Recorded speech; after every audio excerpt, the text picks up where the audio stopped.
Hello students, চলে এসেছি তোমাদের সামনে 2027 সিবিএসসি ক্লাস 10 বোর্ড অ্যাপিয়ারিং ছাত্রছাত্রীদের জন্য একটা বিশেষ ভিডিও নিয়ে।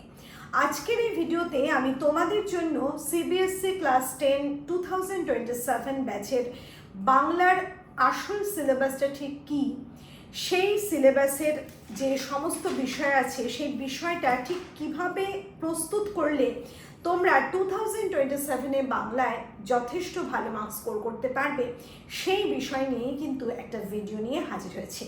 সম্পূর্ণ বিষয় জানতে অবশ্যই ভিডিওটা প্রথম থেকে শেষ পর্যন্ত দেখতে হবে। প্রথমেই আসবো সিলেবাসের বিষয়ে। সিলেবাসের ক্ষেত্রে তোমাদের আছে সাহিত্য সঞ্চয়ন। এই সাহিত্য সঞ্চয়নটাই কিন্তু তোমাদের যে টেক্সট বুক, আসল যে টেক্সট বুক, সেই টেক্সট বুকটা এখান থেকে 4টে গল্প তোমরা তোমাদের এক্সামের জন্য পাচ্ছ। আশাপূর্ণা দেবী রচিত জ্ঞানচক্ষু, বনফুল রচিত আলোবাবু, পান্নালাল প্যাটেল রচিত অদল বদল এবং সুবোধ ঘোষ রচিত বহুরূপী গল্প। এছাড়া থাকছে 4টে কবিতা, শক্তি চট্টোপাধ্যায় রচিত 3 পাহাড়ের কোলে, কবি শঙ্খ ঘোষের আয় আরও বেঁধে বেঁধে থাকি, কবি সুভাষ মুখোপাধ্যায়ের একাকারে এবং কবি জয় গোস্বামীর অস্ত্রের বিরুদ্ধে গান। এই 8টা গল্প এবং কবিতার সাথে তোমাদের সাপ্লিমেন্টারি রিডার বলে যে বইটা রাখা হয়েছে সেটা হচ্ছে রবীন্দ্রনাথ ঠাকুরের গল্পগুচ্ছ। এই গল্পগুচ্ছ থেকে মোট 3টে গল্প তোমাদের পাঠ্য সিলেবাসের অন্তর্ভুক্ত আছে, পোস্টমাস্টার, কাবুলিওয়ালা এবং দান প্রতিদান।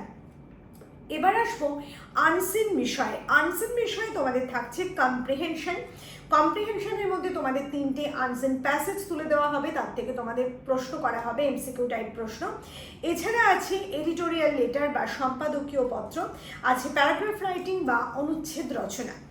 এবার যে বিষয়টা সেটা হচ্ছে গ্রামার, যে বিষয়টা তোমাদের অনেকের ক্ষেত্রে অনেক সমস্যা থাকে।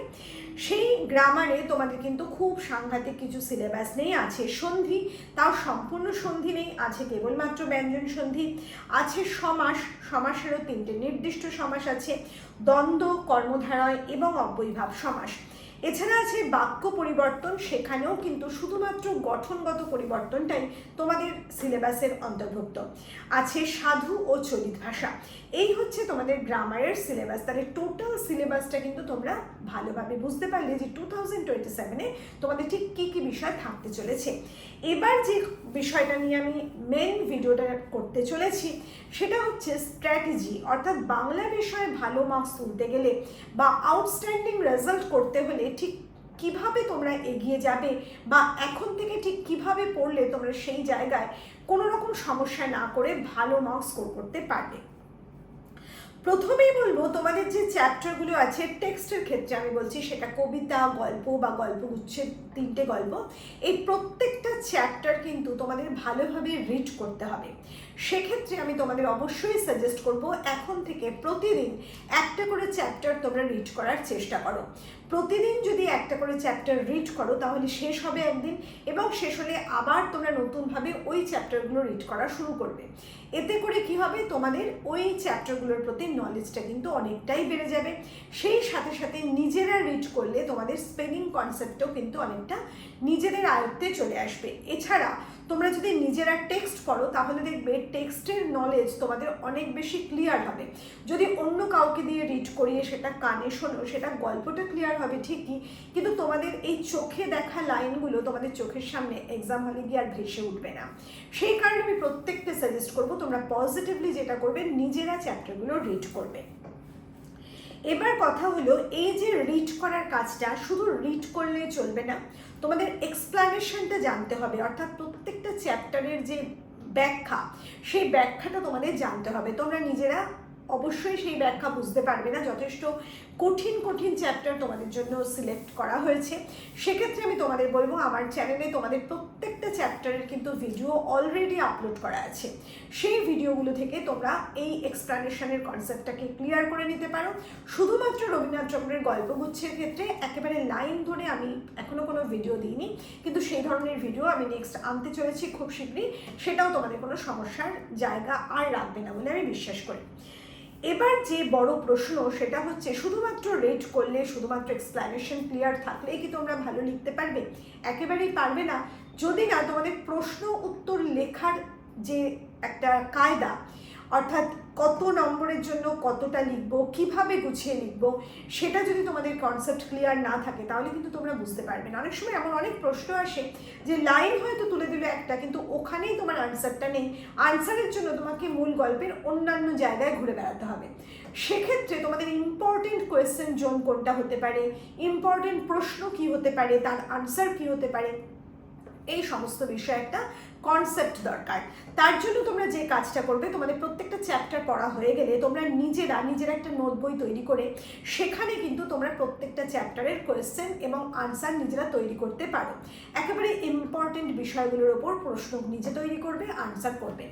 এবার যদি এক্ষেত্রে তোমাদের সমস্যা হয় তাহলে আমি পজিটিভলি বলবো আর কোনো রকম দেরি না করে তোমরা আমাদের দ্য বেঙ্গলি গাইডের 8777416211 হোয়াটসঅ্যাপ করে তোমাদের যাবতীয় নোটস পারচেস করতে পারো। সেটা তোমাদের টেক্সট গল্পগুচ্ছই হোক অথবা তোমাদের কবিতা বা গল্প হোক, কোনো অসুবিধে কিন্তু নেই। প্রত্যেকটা বিষয়ের নোটস কিন্তু তোমরা সেখান থেকে পাবে। আর সেখানে প্রত্যেকটা টাইপের প্রশ্নের উত্তর দেওয়া আছে। যেমন অবজেক্টিভ টাইপ প্রশ্ন দেওয়া আছে 1 নম্বরের, 2 মার্কস, 3 মার্কস বা 5 মার্কসের আনসারের জন্য কিন্তু তোমাদের সেখানে প্রশ্ন উত্তর সাজিয়ে দেওয়া হয়েছে। এক্ষেত্রে তোমাদের বলি, তোমাদের এক্সামের প্রশ্নপত্রে তোমরা কিন্তু শুধুমাত্র একটা টাইপের প্রশ্নই পাবে না, তোমরা এমসিকিউ টাইপের প্রশ্ন যেমন পাবে সেই সাথে 2 মার্কসের প্রশ্ন, 3 মার্কসের প্রশ্ন বা 5 মার্কসের প্রশ্ন কিন্তু পাবে। তোমাদের কবিতা বা গল্পের লাইন থেকে কি লাইনটা তুলে দিয়ে তার ব্যাখ্যা বা তাৎপর্যধর্মী প্রশ্নও কিন্তু তোমরা পাবে। এই সমস্ত টাইপের প্রশ্নের ওপর আমার পিডিএফ নোটস রেডি আছে এবং সমস্ত ইম্পর্টেন্ট লাইন তুলে প্রশ্ন আছে, সমস্ত ইম্পর্টেন্ট জায়গা থেকে প্রশ্ন তৈরি করা আছে এবং আমি নিশ্চিতভাবে বলতে পারি ওই পিডিএফ নোটস তোমরা যদি ভালোভাবে গ্রিপে আনতে পারো তাহলে পজিটিভলি সেখান থেকে তোমরা ফুল প্রশ্নের উত্তর কমন পেতে পারো। এবার যে বিষয়টা হচ্ছে সেটা হচ্ছে spelling concept. Spelling concept clear করার জন্য কিন্তু শুধুমাত্র রিড করলে হবে না, তোমাদের স্পেলিং কনসেপ্ট তৈরি করার জন্য ইম্পর্টেন্ট যে ওয়ার্ডগুলো আছে তার স্পেলিংটাকেও কিন্তু আয়ত্তে আনতে হবে। এক্ষেত্রে তোমাদের বলে রাখি, তোমরা এই যে বিষয়টা তোমরা অন্যান্য সাবজেক্টের পাশাপাশি বাংলা বিষয়টাকে কিন্তু ধারাবাহিকভাবে বজায় রাখতে পারো না, অর্থাৎ প্রত্যেক সপ্তাহে সেটাকে নিয়ম করে পড়ে নেওয়া, নিয়ম করে তার প্রশ্ন উত্তর তৈরি করা, প্রিভিয়াস ইয়ারের প্রশ্নপত্র একটু ভালো করে তৈরি করা, দেখে নেওয়া, এই ধরনের প্রশ্ন করা বা তোমাদের নিজেদের মধ্যে কোনো ডাউট আসলে সেটা ক্লিয়ার করা, এই সমস্ত বিষয় ভেবে আমরা কিন্তু খুব শীঘ্রই সম্ভবত 3 জুলাই থেকে শুরু করতে চলেছি তোমাদের জন্য সিবিএসসি ক্লাস 10 2027 একটা পাওয়ার ব্যাচ, যেখানে আমি তোমাদের অনলাইনে রেগুলার ওয়েতে ক্লাস করাবো এবং 4 মাসের একটা কোর্স এটা হতে চলেছে। সপ্তাহে একটা করে ক্লাস তোমরা পাবে এবং এই কোর্সটা তোমরা যদি করো তাহলে বাংলার বিষয়ে তোমাদের কিন্তু কোনো সমস্যা থাকবে না, সেটা আমি নিশ্চিত করে বলতে পারি। সম্পূর্ণভাবে স্মার্ট ওয়েতে স্ট্র্যাটেজি ফলো করে কিন্তু সেই ক্লাসগুলো তোমাদের করানো হবে, সেখান থেকে তোমরা অনেক বেশি সাহায্য পাবে, এটা আমি নিশ্চিতভাবে বিশ্বাস রাখি। আর যদি তোমরা নিজেরাই এভাবে আমরা যেভাবে তৈরি করতে চাই প্রত্যেকটা সপ্তাহে নিজে সমস্ত ব্যাপারগুলো কিভাবে কি করতে হয়, প্রশ্ন উত্তর বলো, স্পেলিং বলো, সমস্ত বিষয়গুলো নিজেরা যদি আয়ত্তে আনতে পারো তাহলে কিন্তু তোমরা নিজেরাই পারবে এই বিষয়ে ভালো মার্কস স্কোর করতে। যাই হোক, এরপরে আমরা যেটা বলবো সেটা হচ্ছে গ্রামার পোর্শন।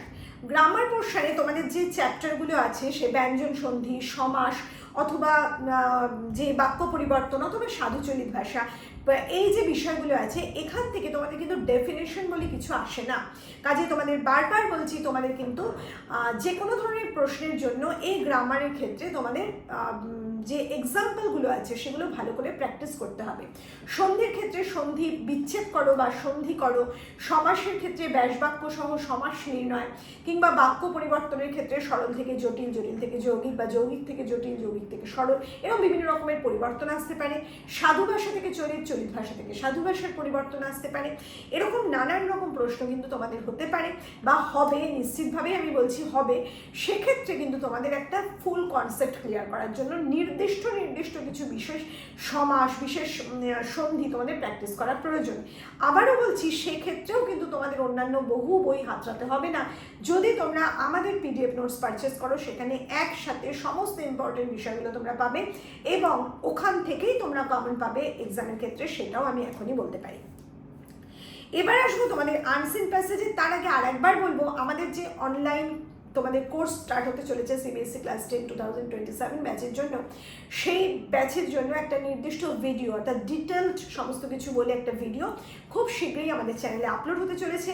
সেই নির্দিষ্ট ভিডিও তোমরা যাতে মিস না করো তার জন্য এই মুহূর্তে এক্ষুনি চ্যানেলটাকে সাবস্ক্রাইব করে রাখো। সঠিক সময়ে সঠিক নোটিফিকেশনস তোমাদের কাছে নিশ্চিতভাবে পৌঁছে যাবে। তাহলে এরপরে আমরা যে বিষয়টা আসবো সেটা কি বললাম, তোমাদের আনসিন প্যাসেজ।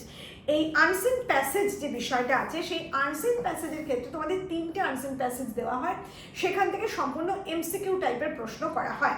এই আনসিন প্যাসেজের জন্য কিন্তু কী ধরনের এমসিকিউ টাইপ প্রশ্ন তোমাদের দেওয়া হয় সেটা তোমাদের জানা প্রয়োজন, তার উপর একটা প্র্যাকটিস তোমাদের প্রয়োজন। সেই সমস্ত কিছু তোমরা যদি একটু আগে থেকে প্র্যাকটিস করে নাও তাহলে এক্সামে গিয়ে কিন্তু তোমাদের কোনো সমস্যা হবে না। কারণ আইসিএসসি বোর্ডের যে আনসিন প্যাসেজের প্রশ্ন থাকে সেখান থেকে সিবিএসসিতে আনসিন প্যাসেজের প্রশ্ন কিন্তু সম্পূর্ণ আলাদা। এখানে টাইপটা একটু আলাদা, এমসিকিউ আনসার মানে তোমাদের টাইপের প্রশ্ন হলেও সেখানে প্রশ্নের যে গঠন সেটা বুঝতেও কিন্তু তোমাদের অনেকটা সমস্যা হয়ে যায়। এই সমস্ত কিছুর জন্য তোমাদের একটা প্র্যাকটিসের প্রয়োজন। এরপর যেটার পরে রইল সেটা হচ্ছে এডিটোরিয়াল লেটার বা সম্পাদকীয় পত্র এবং প্যারাগ্রাফ রাইটিং বা অনুচ্ছেদ রচনা। এই আনসিন প্যাসেজ ছাড়া মানে তোমাদের যে আনসিন প্যাসেজ দেওয়া হয় সেটা বাদ দিয়ে এডিটোরিয়াল লেটার বা তোমাদের অনুচ্ছেদ রচনার ওপরেও কিন্তু আমাদের পিডিএফ নোটস আছে। তোমাদের বিভিন্ন রচনা বই ঘাটতে হবে না, বিভিন্ন লেটার রাইটিংয়ের কোনো জায়গা ঘাটতে হবে না, সেখানে সম্পূর্ণভাবে ইম্পর্টেন্ট টপিকগুলোর ওপরে লেটার রাইটিং বা অনুচ্ছেদ রচনা লিখে দেওয়া আছে। তোমরা শুধু প্রতিদিন যদি একটা করে রিড করো তাহলেই কিন্তু তোমাদের অনেকটা গ্রিপে এগুলো এসে যাবে এবং এক্সাম হলে সেখান থেকে যদি তোমরা কমন পাও তাহলে আমি নিশ্চিতভাবে বলতে পারি এই বাংলার ক্ষেত্রে তোমাদের কোথাও কোনো সমস্যা হবে না। আর 5টা সাবজেক্টের পাশাপাশি বাংলায়ও কিন্তু তোমরা আউটস্ট্যান্ডিং রেজাল্ট করতে পারো। তাহলে এইভাবে তোমরা যদি নিজেদের এগিয়ে নিয়ে চলো তাহলে এক্সামের আগে নিশ্চিতভাবে তোমরা বাংলায় কোনো রকম টেনশন আর রাখবে না এবং সম্পূর্ণ একটা কনফিডেন্স নিয়ে বাংলা এক্সাম দিতে যাবে। তাহলে চলো আজকের ভিডিও আমরা এখানেই শেষ করছি। খুব তাড়াতাড়ি তোমাদের সামনে হাজির হব নতুন কোনো ভিডিও নিয়ে। খুব ভালো থেকো।